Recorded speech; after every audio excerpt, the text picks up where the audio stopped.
Bonjour à tous, à la une ce vendredi, cet accident mortel cette nuit en Saône-et-Loire. Un homme de 26 ans a perdu le contrôle de son véhicule avant de terminer sa course dans un arbre.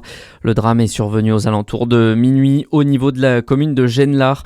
Une enquête a été ouverte pour déterminer les circonstances de l'accident.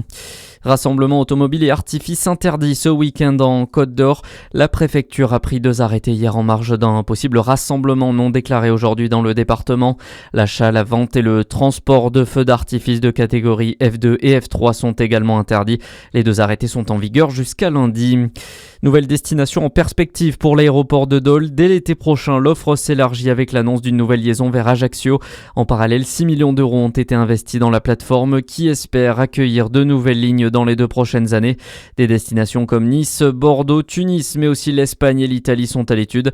En attendant, dès le printemps 2026, les voyageurs pourront déjà s'envoler depuis Dole vers Marrakech, Fès et Porto.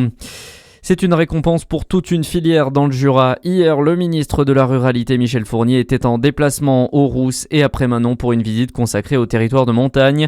Une visite marquée par le lancement officiel de l'indication géographique tournerie et tabletterie du massif du Jura. Explication avec Zachary Bro. Cette indication géographique est tout simplement un label qui va permettre de protéger et mettre en valeur le savoir-faire des artisans qui en bénéficieront, à savoir une garantie face à la concurrence déloyale et les contrefaçons, mais aussi un développement de la notoriété des entreprises. Cette indication géographique, qui est la 25e en France, garantira également aux consommateurs une certaine qualité et un produit authentique.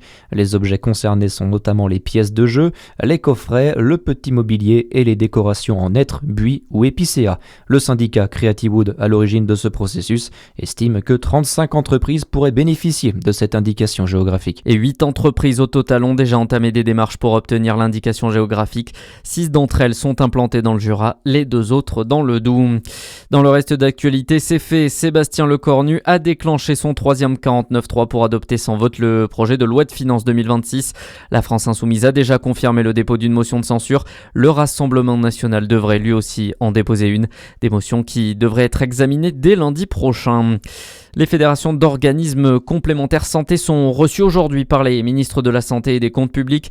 Le nouveau budget de la Sécurité sociale impose aux mutuelles un gel des tarifs pour 2026, ce qu'elles n'appliquent pas, même si ces échanges ne devraient pas porter sur cette épineuse question, mais sur la maîtrise des dépenses de santé.